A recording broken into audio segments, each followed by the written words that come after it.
Agaricus की सबसे बड़ी नुमाया चीज़ उसके पट्ठों का फड़कना और चिलब्लेन, दो किस्म की इलामतें इसमें पाई जाएं तो एगेरिकस खुद ब खुद याद आएगी। एगेरिकस के मरीज़ की आंखें ज़रस्ती डोलती रहती हैं यूँ, अगर ये मरज़ बढ़ जाए। हर एगेरिकस के मरीज़ की आंखें डोलती नहीं हैं, मगर जब आंखें डोलें तो एगेरिकस का ख्याल आना चाहिए।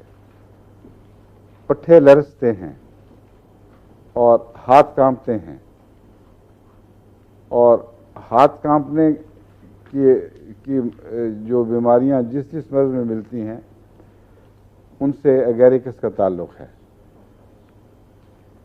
पाँव या हाथों में खून का ऐसा दौरान तेज कि वो भर जाएं और उनकी वजह से खुजली भी हो, गजरन भी हो, लेकिन फूलने की वजह से गहरी हो, ये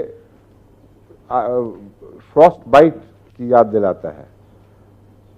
फ्रॉस्ट बाइट में यही होता है, आप सर्दियों में बेहतियाती से बाहर चली जाएं तो आपको, मैं अब इस तरफ मस्तूरात को देख रहा था इसलिए चली जाएं कह दिए, डॉक्टर साहब ये समझे मैं आपको चली जाएं कह रहा हूँ।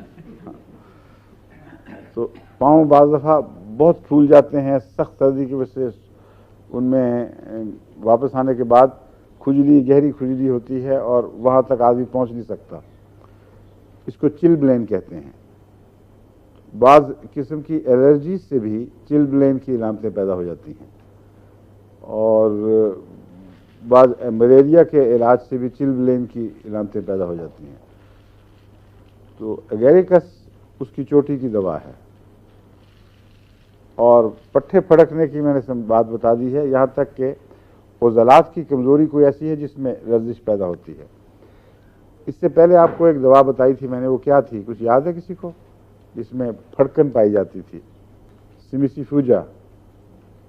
लेकिन उसमें एक ख़ास बात बताई थी कि जिस करवट मरीज़ लेटता है उस करवट के पट्ठे फड़कते हैं, इसलिए सिमिसिफ्यूजा और इसमें एक फ़र्क है। इसका इससे कोई ताल्लुक़ नहीं कि किस तरफ कोई लेटा है।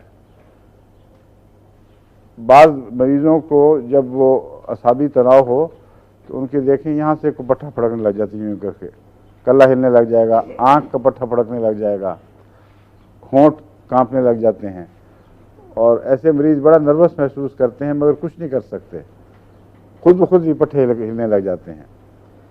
इनका ताल्लुक़ एगेरिकस से है, और जिस मरीज़ में ये रुझान हो वो एगेरिकस से शफा पाएगा। पेट में हवा बहुत होती है इस ऐसे मरीज़ की। एगेरिकस में नज़र की कमज़ोरी में मैंने आपको बताया था, आँख के डेले हरकत करते हैं। इसके अलावा क्या बात बताई थी पिछली दफ़ा, याद है किसी? एक की जगह दो नज़र। हाँ हाँ बिल्कुल ठीक है।